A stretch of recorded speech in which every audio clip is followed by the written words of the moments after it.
Amunara maun kalet, amunara maun kalet, una luz en lo magro,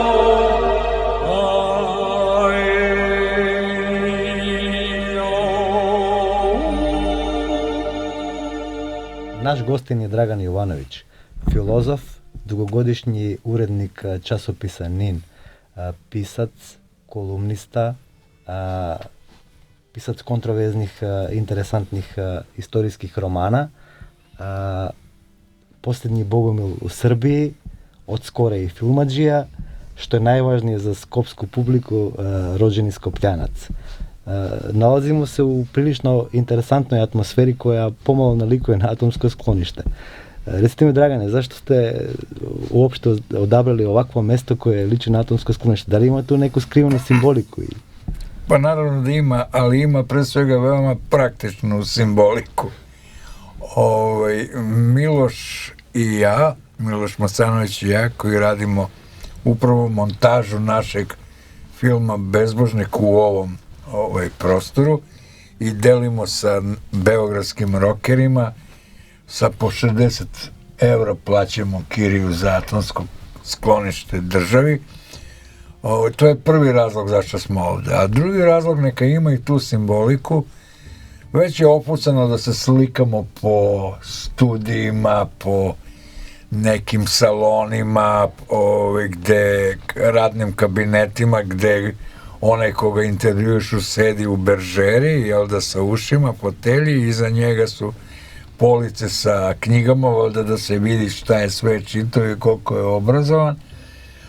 A ovaj prostor mi je ovako baš blesav, neobavezan i što je najvažnije, ja se osjećam veoma opušteno ovde, ne znam kako vi. Isto.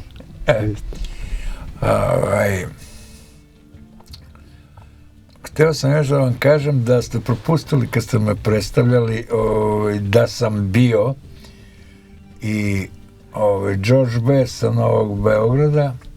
Bio sam kralj malog fudbala, što mi je izuzetno važna titula i počast. Tako me bar još pola Beograda zna kao George Besta. Bio sam i rocker, imali smo rock bandu sa Vanjom Bulićem u 9. Beogradskoj gimnaziji na Novom Beogradu, ali istovremeno smo počeli kad i braća Jelići, naši zemunski prijatelji i rivali, ali mi smo imali saobraćajnu nesreću u kojoj je poginulo neki naši ljudi i naš bend je tu se završio. Tako da, a inače u posljednje vreme me predstavljaju po medijima kao preteču zemunskog klana. Naravno da mi ne pada na pamet da se odričem te titule koja mi je možda i najdraža. Jer sa takozvanim kriminalcima ja sam uvijek najbolje sarađivao. Zašto? Zato što kod njih kad se da reč ona važi.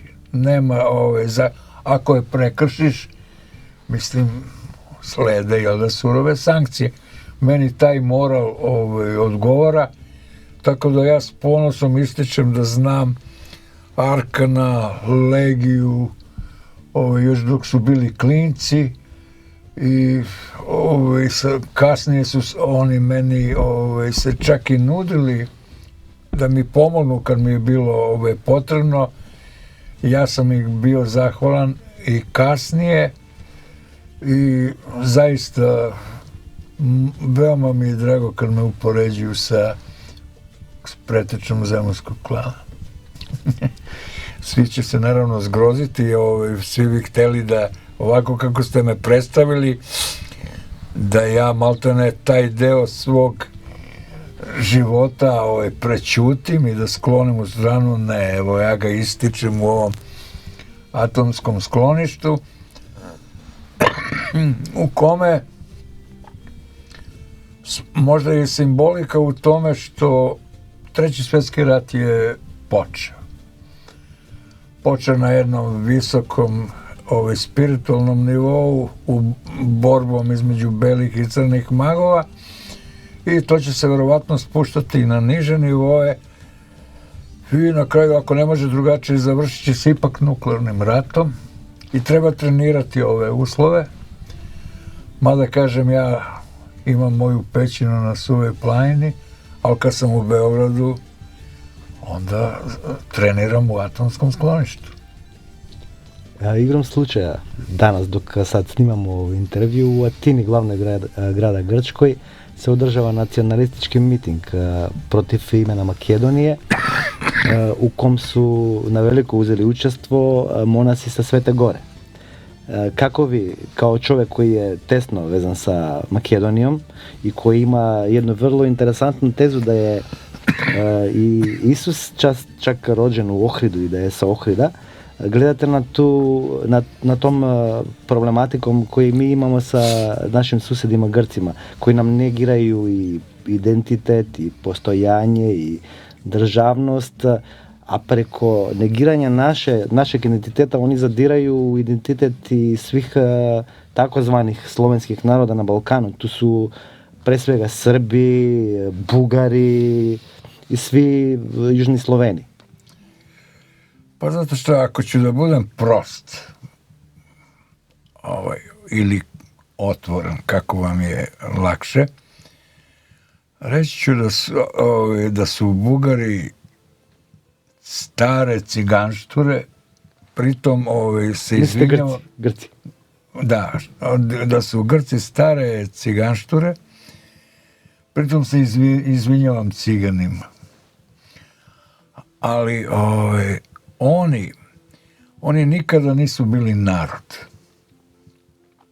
Grci i Jevreji su uglavnom, ja ih zovem, oni nikad nisu bili narod, oni su bili zanat. Od uvek pa i danas. To su dva prevrtljiva identiteta, neću upotrebiti reč narod namerno, koja zarad kamate i sitne vajde su spremni da urade svašta. Da izmisle sebi takav identitet, a da ponište sve identitete nacionalno oko sebe, na tako jedan drzak, bezobrazan, bezočan način, to mogu samo Grci i Jevreji. Pri čemu, sve što se više bavim ovim problemima, mislim da su Grci i gori od Jevreja, koji važe, za glavne svetske varalice. Kad se samo setim Demostenovih Filipika, njegovih vatrenih govora protiv Filipa, pa naravno i Aleksandra, da su to divljaci koji ne zaslužuju ni pomena. Sada odjednom, hvala Bogu da je to, da su ti Demostenovi govori, Bog zna kako reklamirani i ušli u istoriju. Na Pravnom fakultetu u Beogradu se iz besedništva uče Demostenove Filipike. Sada oni odjednom hoće da prisvoje tog Aleksandra Varvarina. Mislim, ta bezočnost je neprimerena. Skaču sami sebi u usta i misle da mi to nećemo da vidimo, kako oni sebi skaču u usta. Ali nevolje u tome što iza njih stoji svetska masonerija.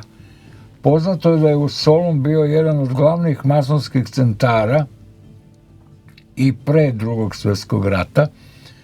Hitler je to, mislim da je pobio 30-40 hiljada Solunaca, uglavnom iz tog višeg staleža, ali nažalost mnogi su pretekli, oni se regenerišu, razmnožavaju kao amebe i oni opet iz Soluna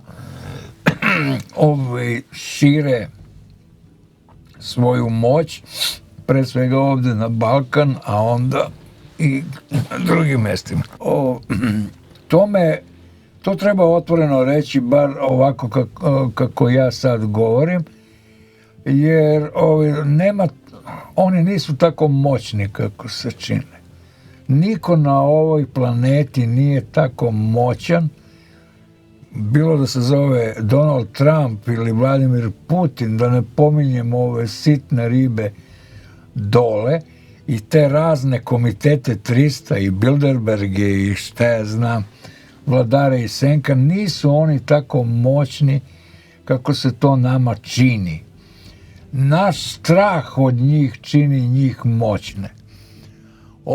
Šta vredi ako imaš i milijardu i 2 milijarde dolara, ako ti ne smeš da izađeš sam da se prošetaš po Dunavskom keju ovde, ili po Terazijama, ili po Skoplju, ili po Ohridu.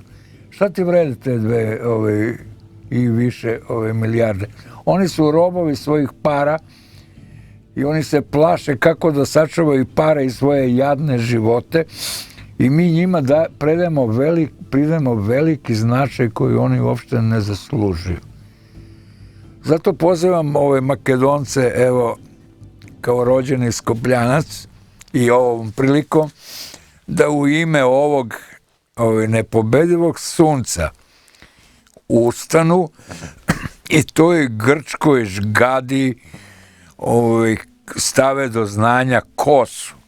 Ko su Makedonci, a ko su oni. Pomenuli ste prisustvo monaha iz Svete Gore. I jadna je ta podrška kad je po meni Sveta Gora jedna pederska država, neka me tuži neko ko hoće. Mogu i ovi naši hilandarci, mogu iz Vatopeda i šta ja znam, kog manastira. Oni su jedna pederska država koja je u službi isto masonerije, i to masonerije judeo-masonske i vatikanske, ako to nije jedno te isto. I sve je to jalova podrška i to je samo sila ovako na prvi pogled. To nije nikakva sila. Sila je kad, ja ovo kažem što sad govorim, sila je kad svaki Makedonac izađe da se na trg, na ulicu, da se suprotstavi ovome što Grci i oni koji stoje iza njih probaju. To je sila. Da li da vas posjećam da je 300 Spartanaca zaustavilo čuvenu persijansku vojsku u Termopilima? Da li da vas posjećam da je taj Aleksandar sa 30.000 falangista stigao do Indije? To je sila. Sila je kad imaš srce i da prostite kad imaš muda i malo pameti. To je sila. A sve te zlatne poluge i sva ta čuda kojima oni nama prete i kojima su kao šatro moćni, ne vrede ni pišljiva boba. Istorija se falsifikuje mnogo pre ovih današnjih situacija koje imamo. Ja mislim da se to najviše, da je to tematika u vašim knjigama. Vi govorite o nekim dešavanjima koji se zvanična istorija ne bavi nikako. Da je Aleksandar doživeo duboku starost. Da je oženjen bio Kleopatrom i da je Isus plod tog braka između Aleksandra Makedonskog i Kleopatre. Da li možete da nam to malo detaljnije objasnite i da li možda nije to i razlog zašto Heleni, to jest Grci, hoće da ovo sve sakriju, da se ne dozna prava istina? Pa naravno, da vam kažem, 30 godina, a možda i više, bavim se ovom tematikom, posebno takozvanim indijskim Isusom. Indijski Isus je za mene bio obsesija 20 godina. Ja imam 4-5 romana posvećena indijskom Isusu Ali nikako nisam povezivao zašto je on tamo, zašto je proveo detinjstvo, mladost do 30. u Indiji, zašto mi u zvaničnim evanđeljima ne znamo ništa gde je bio do 30. A u Indiji postoji i tekako obilna literatura o Isusovom životu tamo. Ideju sam, verovali ili ne, dobio gledajući prvu verziju Kleopatra sa Elizabeth Taylor. I Richardom Bartonom kao Markom Antonijem. Jel da Oktavijan nasrće na nju, hoće da ubije nju i malog, koji je navodno Cezarion, a nije Cezarion, nego je on sin Aleksandrov. I kaže, Kleopatra šalje malog u Indiju. I tu su meni počele da se pale lampice. Čekaj, zašto u Indiju? Da dete šalješ čak u Indiju. Pa verovatno tamo to dete ima veoma snažno uporište. Ko bi mogao da bude uporište? Pa Aleksandar. Ako ne on, onda oni koji su ostali iza njega. Jer je tada i meni bilo teško spojivo kako da spojim Aleksandra i Kleopatru kad zvanično između njih postoji 300 godina razlika. Ali onda kad sam ja kad je počeo crv da mi radi, a čitao sam, verujte, mnogo, po mom računu pročitao sam 4000 knjiga, možda ne od korica do korica, ali dijagonalno i ona mesta koja su mi preporučivali da pročitam. I onda sam ja ukapirao, zahvaljujući i Anatoliju Fomenku, ruskom astrofizičaru, čija je poznata teorija o krađi vekova. I onda sam ja ukapirao da između Kleopatre i Aleksandra je umetnuto 300 godina. Jer tu mi je pomogao i Plutar koji kaže, Filip ostavlja olimpijadu, ženi se znatno mlađom Kleopatrom. Pritom ne kaže ko je ona, odakle. Ili je našao na ulici.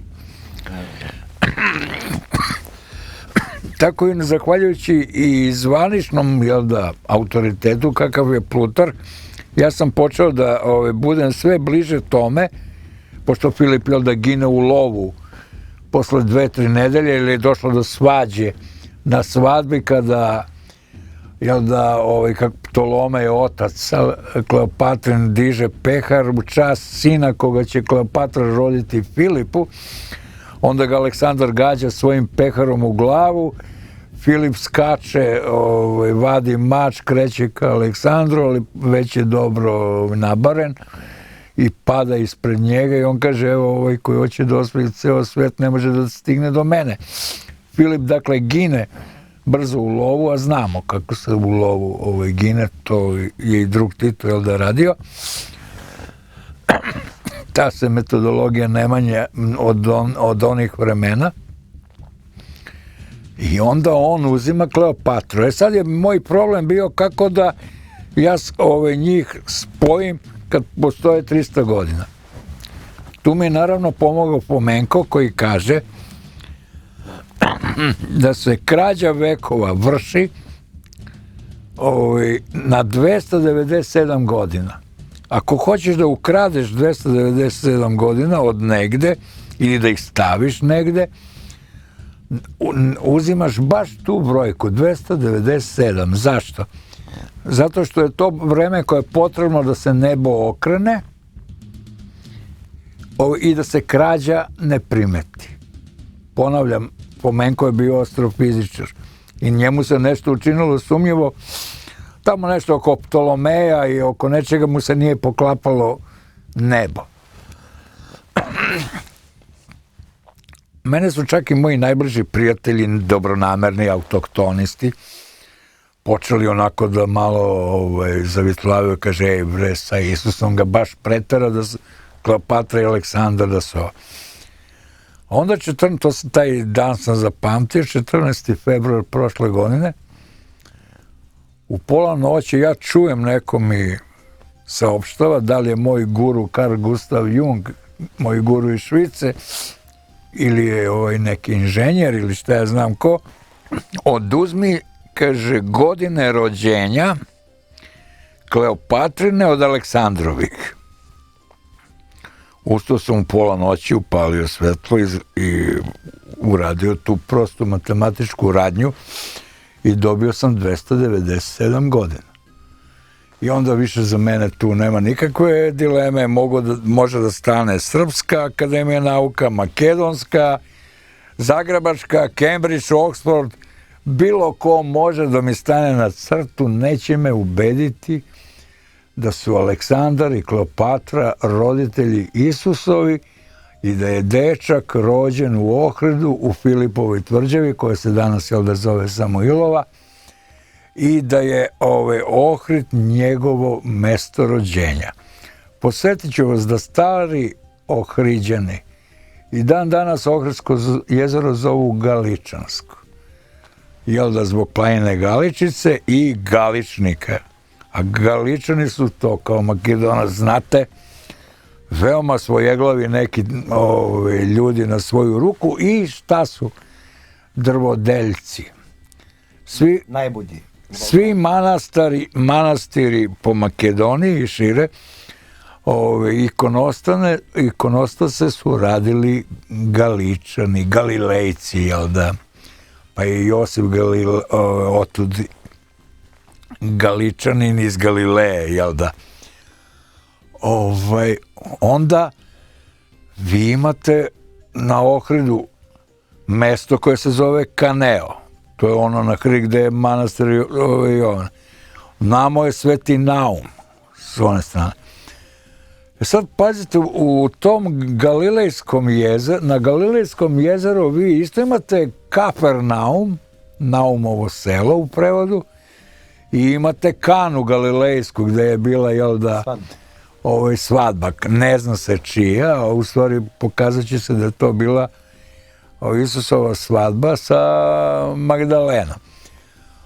Jer zašto bi on pretvarao, pre svega šta će on na toj svadbi i zašto bi on pretvarao vino kad je nestalo vino, nego kao i svaki domaćin se dovio na sve načine, naravno to je bajka. Znači, Isus je iz Ohrida. Ako kaže, koji su moji dokazi? Ja ću ovako reći, gospodo oficiri, gospodo draga, odgovorite mi, zašto je u Ohridu bilo 365 crkava i zašto su sravnjene sa zemljom? Zašto se u srpskim narodnim pesmama govori o Ohridu kao srpskom Carigradu? Zašto Carigrad srpski nije Skoplje, Prizren, Kruševac, šta ja znam ko, nego Ohrid? Zašto je Ohridska arhijepiskopija pokrivala teritoriju celog Aleksandrovog, to je Samuilovog, to je Dušanovog carstva, od Ohrida do Crnog mora? Da ne pominjem i Siciliju na ovu stranu. Znači, ako mi odgovorite na ta pitanja i date neki odgovor koji ne vodi ka mojoj tezi da je Isus iz Ohrida, ja ću se povući. Ali takvog odgovora teško da ću dobiti od njih. Da stvari budu interesantnije, pre 3-4 meseca teolog sa Berklija, izašla mu je knjiga na engleskom i to bi bilo veoma dragoceno da se prevede i kod nas, gde on tvrdi da je Kleopatra Isusova baba ili prababa. Što meni savršeno, lako ćemo se mi dogovoriti šta mu je Kleopatra. Ja i dalje mislim da je mama, a da se on uple u onu mrežu gde su izmislili dinastiju od 14 Ptolomeja i 7 Kleopatri da bi razdvojili Aleksandra od Kleopatre. Onda sa Cambridgea arheolog, sa grupom izraelskih arheologa, dokazuje da Nazaret uopšte nije postojao u ono vreme. Nazaret se prvi put pominje 780. godine, znači krajem 18. veka. Znači, ja nemam logistiku od Srba, od srpskih intelektualaca, od Srpske akademije nauka. Ja imam logistiku sa Cambridgea i Berkleya. Žao mi je ako im ne valjaju i ti autoriteti, neka oni nađu neke jače, pa nek me demantuju. Tako da, ja mislim da je pitanje, da će to pitanje ohridskog Isusa veoma brzo doći na dnevni red. Ja sam spreman da Srpskoj pravoslavnoj crkvi zakucam bule na vrata patrijaršije, kao što je uradio Martin Luther, i da zatražim da mi odgovore na ova pitanja. Ili da prihvate, ako su prava Srpska pravoslavna crkva, da se odreknu nikejske dogme, lažne, i da prihvate priču o Isusu iz Ohrida. Ako ne, onda ćemo morati da pravimo drugu, pravu srpsku crkvu, arijevsku, u kojoj će se verovati u nepobedivo sunce. Moja mafijaška ponuda crkvi glasi ovako. Hoćete li da prihvatite da je Isus iz Ohrida, da je sin Aleksandra i Kleopatre, da znači nije bezgrešno začet, da nije ni vaskrsao, jer kod nas vaskrsavaju samo vampiri, i da je on hteo da povrati očev, da je detinjstvo proveo i mlado u Indiji, da se vraća sa falangistima, nije ga tata pustio onako, grlom u jagode, da se on vraća sa falangistima, da ganja Tiberija od Dunava gde je došao da krade panonsko žito i da uzima danak u krvi za legije, nisu Turci izmislili danak u krvi, i ganja ga ne do Rima nego do Kaprija. Ali onda je, kao u svakoj revoluciji, često došlo do izdaje i on je razapet ne u Jerusalimu, nego u Rimu. I nije razapet, nego je vezan za stup srama pored Rimskog koloseuma i njega su oslobodili gladijatori Tračani, moji zemljaci, jel da? I on se razočaran preko Dubrovnika, Ohrida, vraća za Indiju. I tamo je čovek živeo do 120. godine i njegov grob je pored Aleksandrovog groba u gradu Armisaru. Ovaj grob Aleksandrov, a za koga ima više lokacija od Makedonije do Egipta, po meni tu je sahranjen Aleksandrov dvojnik, telohranitelj i peharnik koji se gle zvao Juda po Plutarhu. Jer su, kad je bila pobuna generala protiv Filipa na Gangu, protiv Aleksandra na Gangu, jer on hteo da ide za Kinu, Juda je trebalo da mu da otrovano vino, ali se predomislio i prosuo pred njim. Generali su skočili, izveli ga iz šatora i zaklali. Prema tome, i Srpska pravoslavna crkva, i Makedonska pravoslavna crkva, i Crnogorska pravoslavna crkva, ja njima nudim ovu mafijašku ponudu. Ako ste to zašto se izdajete, odreknite se judeo-hrišćanske petropavlovske doktrine koja je izglasana na Nikejskom saboru i vratite se svom narodu i nepobedivom suncu, veru u nepobedivo sunce u koga je verovao i Aleksandar, a i njegov sin Isus. To je moja ponuda i crkvi i vajnoj srpsko-makedonskoj inteligenciji i akademiji, koja treba da digne vertikalu, duhovnu vertikalu naših naroda, inače ćemo nestati. i ovako već brišu s nama patos kao s pačavrama. Vas nazivaju poslednjim srpskim bogomilom. Spomenuli ste teoriju Fomenka koji je rekao da su ubačene 1000 godina u zvaničnoj istoriji. Ako se po toj analogiji iz te fake historiografije izvade 1000 godina, znamo da će tad bogomili zauzeti ne 10. vek, nego 1. A to je baš apsolutno vreme kada se nad hrišćanima vršio neviđeni teror. Ali to se desilo po historiografiji bogomilima. Oni su od Rimljana i od Nemanjića, mogu da kažem. Naravno. Progonjivani, ubijeni, asimilovani. Kako vi kao bogomil gledate na sve ove dešavke? Prvo, ne bih volio da sam poslednji bogumil. Trebalo bi da ih bude sve više i više i u Srbiji i u Makedoniji. Za razliku od Fomenka, ja sam u mom romanu Niče iz Guče, a to je, Niče iz Guče je Mladen Protić, agronom iz Guče, jedan evropski obrazovan čovek koji je posećivao i Heideggerov seminar u Ničeu svojevremeno, dopisivao se i sa Jungom i sa svim čudima i dopisivao se sa jakim bogumilskim centrom iz Skoplja.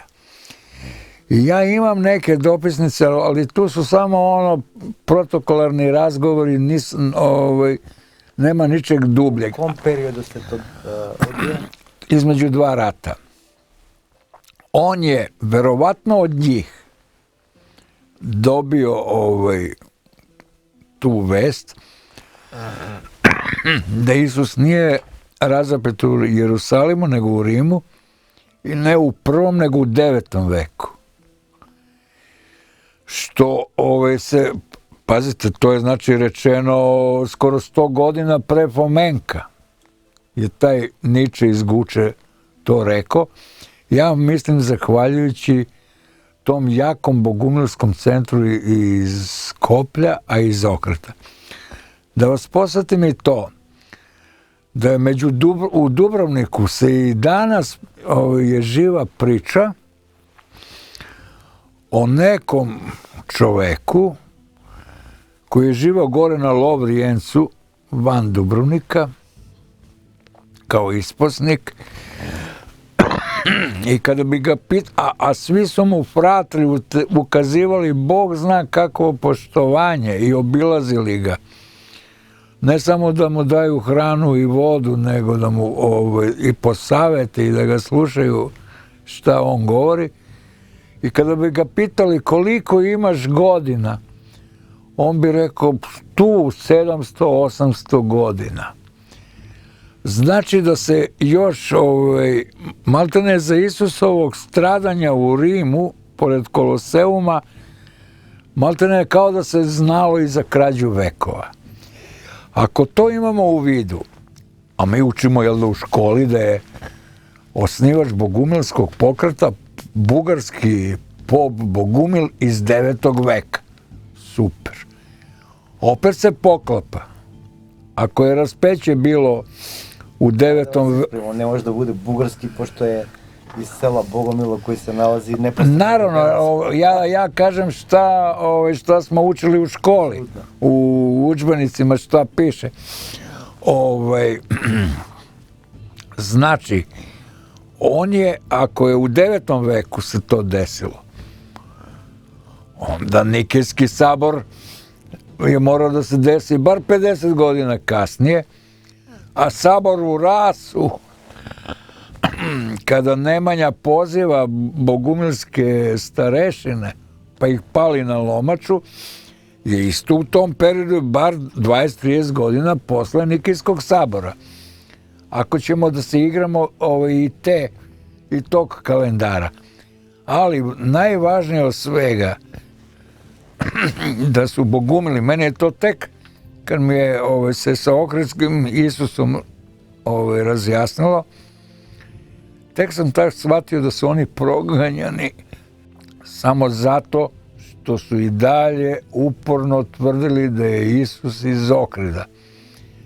A jel da, na saboru u Nikeji je odlučeno da je jel da iz Nazareta. I ti Nemanjići su po meni toliko grešni da će oni karmički ispaštati 1000 godina. Zato što kad sam bio u Hilandaru, meni je rizničar Hrizostom pokazao rodoslov Nemanjića pisan zlatnim slovima. I tu je pisalo da oni vode poreklo od Isusa i Mojsija. Meni, koji sam u tom trenutku još bio, jel da, fundamentalni pravoslavac, jel da, pošto sam iz popovske porodice, meni je to ipak bilo malo blesavo, ali sam naravno prećutao, nisam hteo da komentarišem taj nemanjički rodoslov pred ovim rizničarom Hrizostomom. Ali sada mi se vraća i sećam se da u tom rodoslovu nije bilo 52 kolena kao u Evanđelju, nego da je to mnogo kraće i da odgovara Isusu iz Ohrida. I to mi se rasvetilo, kažem, tek kad sam došao do Ohridskog Isusa. I nemanjički greh, ajde da shvatimo da nisu smeli da dižu buku i paniku, da se ne zamere Vatikanu i Konstantinopolju, ko što danas, jel da, i današnja crkva ne sme da se zamere ni Vatikanu, ni Konstantinopolju, nego njihov greh što su proveli, ja to kažem, Srebrenicu onog vremena, ali pravu Srebrenicu. Ove Srebrenice nije bilo. Ovde su, to može da se krsti kao ratni zločin, jer se ubijalo sve muško što može da nosi pušku od 16 godina na gore, ali to nije genocid. Genocid je ono što su radili Nemanjići, što su spaljivali sela do kolevke, u kojima se i dalje slavili stara arijevska vera. To je genocid. Po nekim ruskim izvorima, Nemanjići su samo u Raškoj pobili 200.000 duša. 200.000 raselili i ono što je ostalo 200 pokrstili. Kada su Antu Pavelića, Srbina po majci, a izgleda i po ocu, pitali komu je na samrti, komu je bio uzor od državnika u istoriji, kaže Nemanja. Kako bre Nemanja? On je dao recept za uništavanje Srba. 1/3 pobiješ, 1/3 raseliš, ono što ostane pokrstiš. Eto, to su Nemanjići u koji se Srbi i dan danas kunu. Ali interesantno da ja nemam ni jednu pretnju, ni anonimnu, ni javnu. A ovo ne govorim ja prvi put kod vas.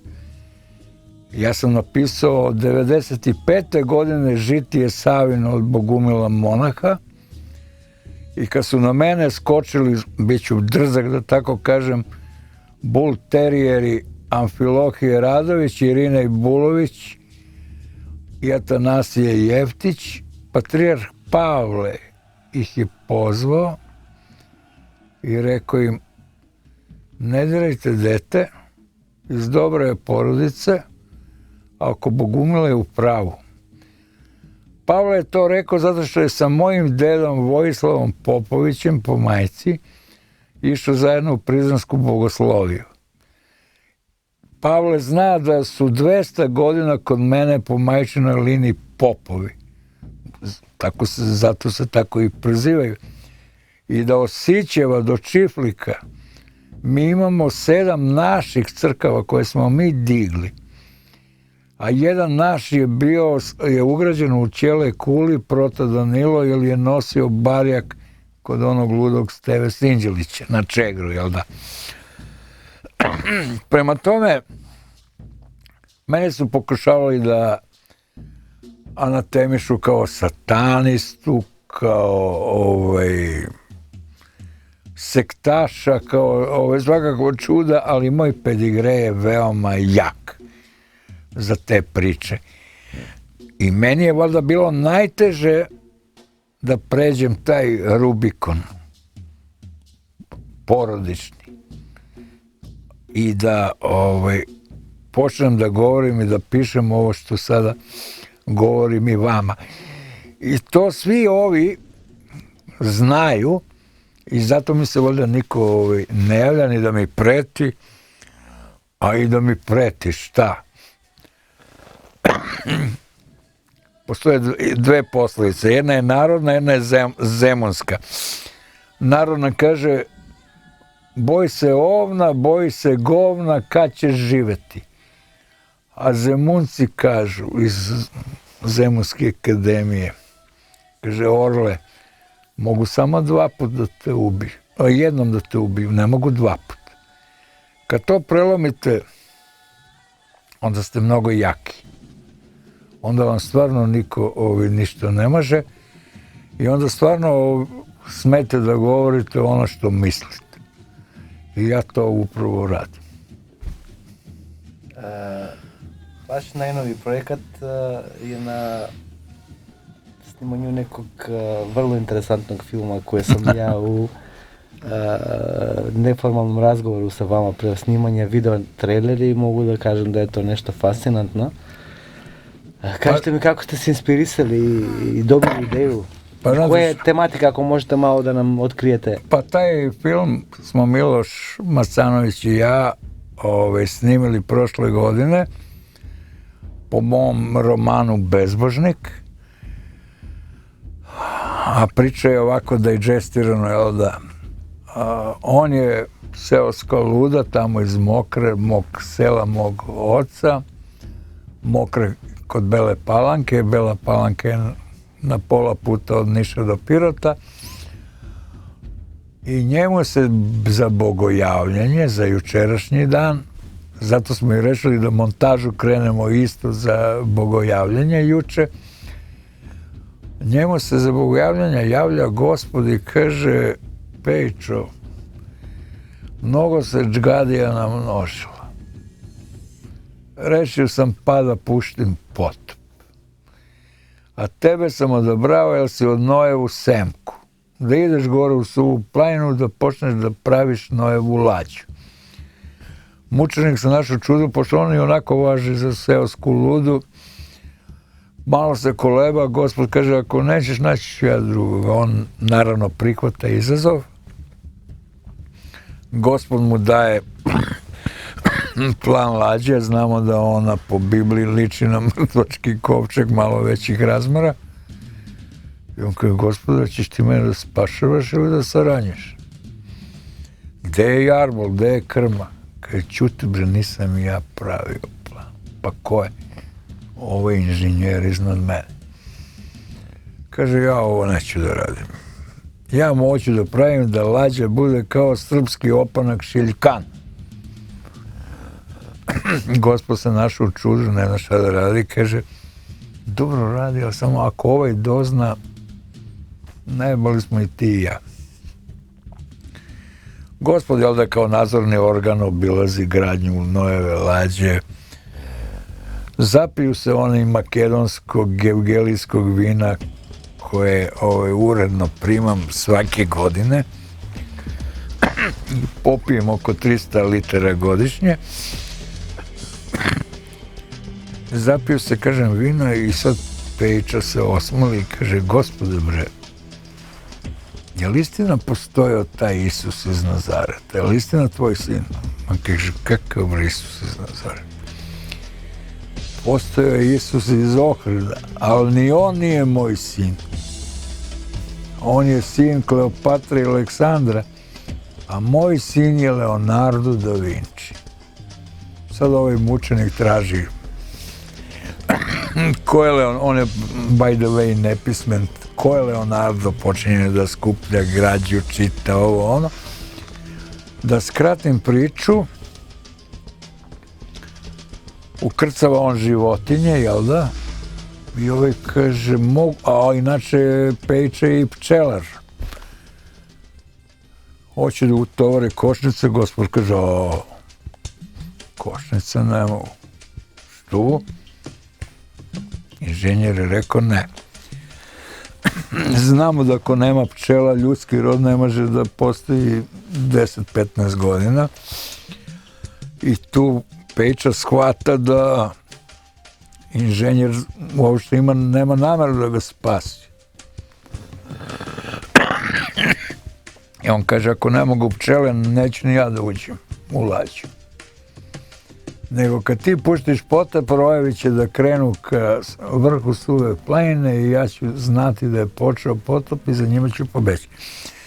Međutim, Pejča biva ubiven od službe, od SDB-a. Zašto? Zato što se nalazi u kosmičkom levku, o tome govori moj poslednji roman. Ja sam čuvar kosmičkog levka, tako se i zove roman. A NASA agencija je zaista satelitski snimila kosmički levak u prečnik od 50 km iznad mene. I levak dođe baš tu na 800 metra pored mene kod Najdenovih krugova i gde je, by the way, prva hidrocentrala u Kraljevini i Nikola Tesla je tu dolazio. Kao da je znao još on za taj kosmički levak. Sad našoj udbi sumnjivo, kao pazi, baš tu pravi Noevu lađu. Ali glumata seosku ludu, tu su uključene sve službe, američke, ruske, da se šalju njemu operativke, podvode razne. Operativke kažu, nije bre čist, ne radi ni za koga. Služba ipak se odluči da me ubije, da me likvidira. Moja sahrana, dolaze tu, da moje ćerci i moje ženi izjave saučešće, a ja moju sahranu gledam ovako iza jednog hrasta, zapis drva, i žene i ćerke me primete, gurkaju se i ja kažem, ajde bre, rukom im dam znak i mi idemo ka šumi, oni trče za mnom i tu je kraj. To je srpski happy end. I Miloš i ja mislimo da je to toliko jak film, a hvala vam što ste i vi na osnovu trejlera videli šta sve tu ima, da ćemo mi porušiti sve od Kana do Hollywooda. Kao što je Aleksandar stigao do Ganga, mi ćemo stići do Hollywooda i Hollywood će da kleče pred nama. To vam od srca želim. Želeli mi, ne želeli, tako će biti.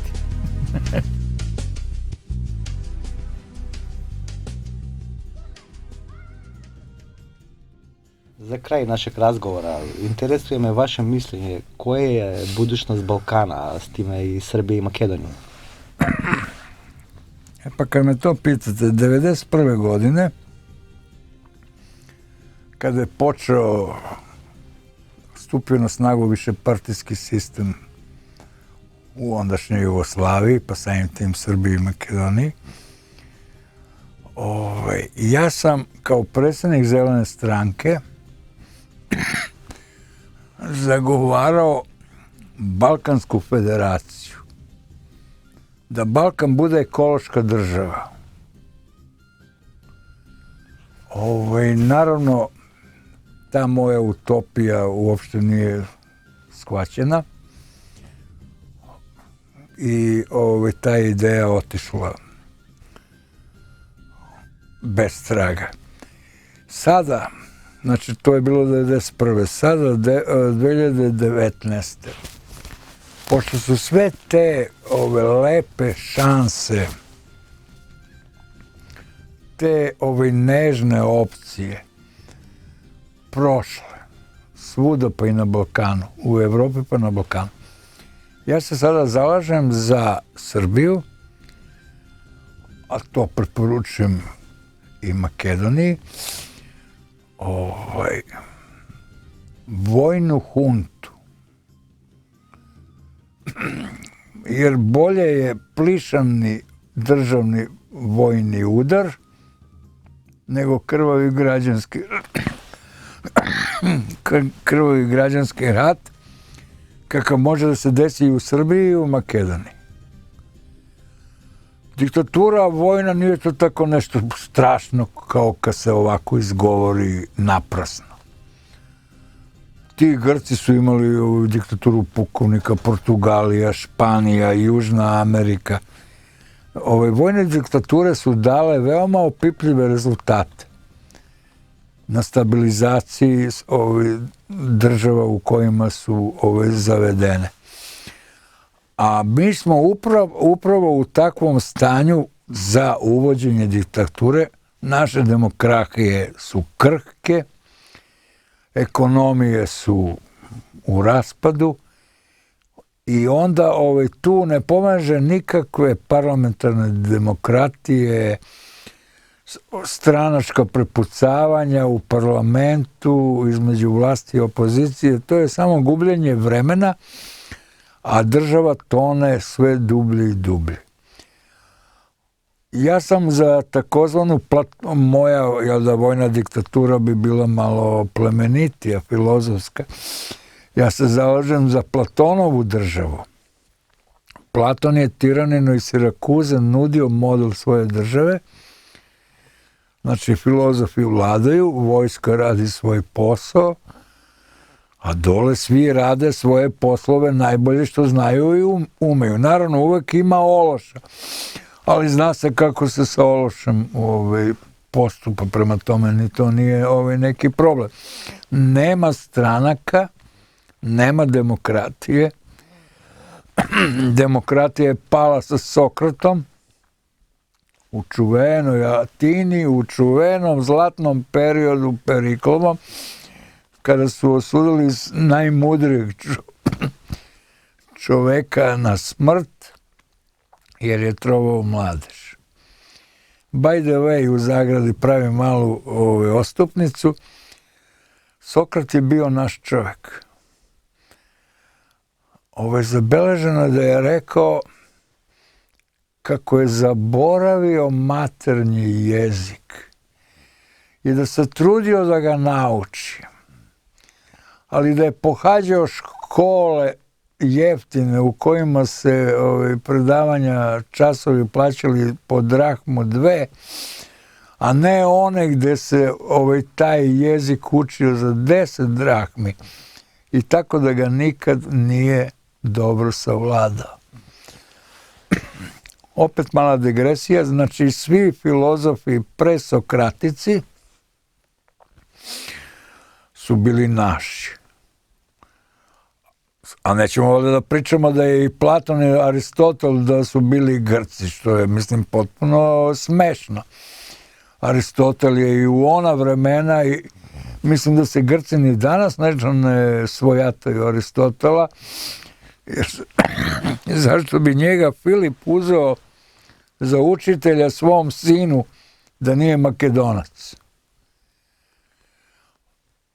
Prema tome, zatvaram zagradu sa ovom fusnotom o Sokratu i presokraticima.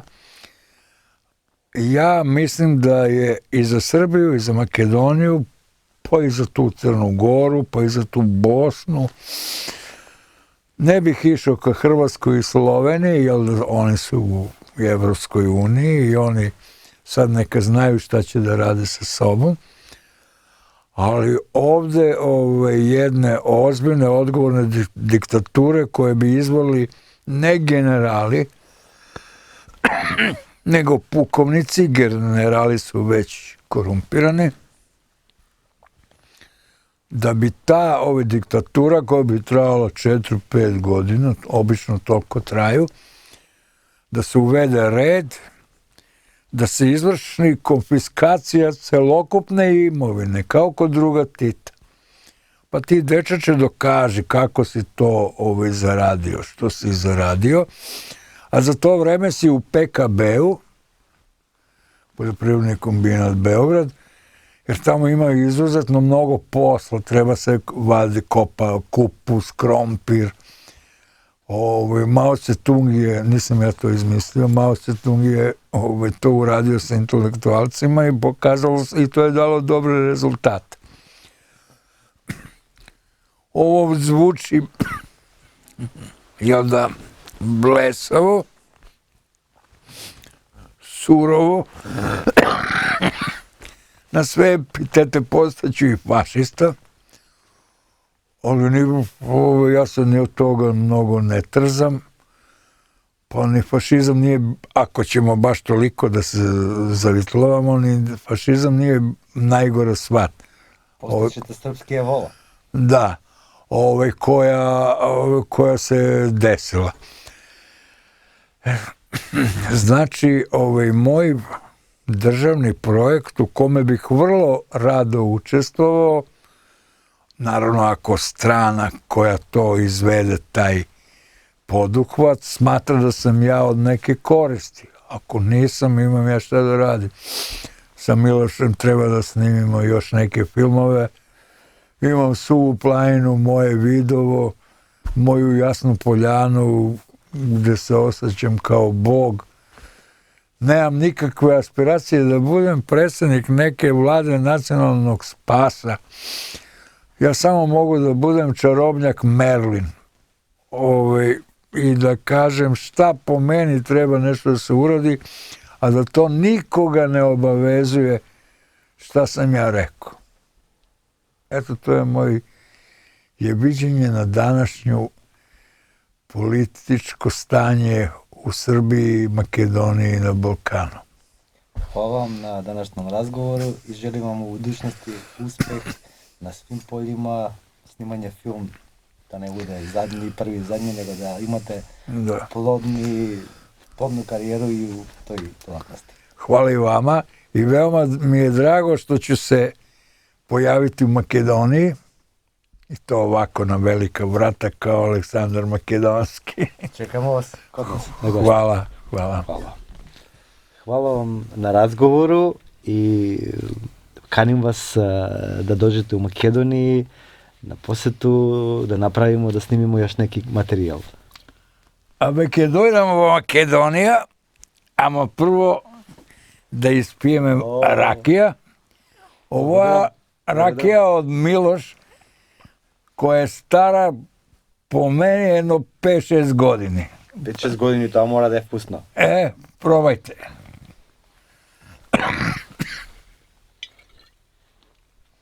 Прекрасен вкус и јака ракија, убава, домашна. Благодариме за Милош, благодариме и на вас, Драгане. Дојдете во Македонија и ние да ве почастиме со наша традиционална македонска домашна ракија и со убаво македонско црвено вино. Ве чекаме со нетрпение. Важи, доаѓам сигурно. Ајде и ја да пробам. Ајде за Македонија и за Србија.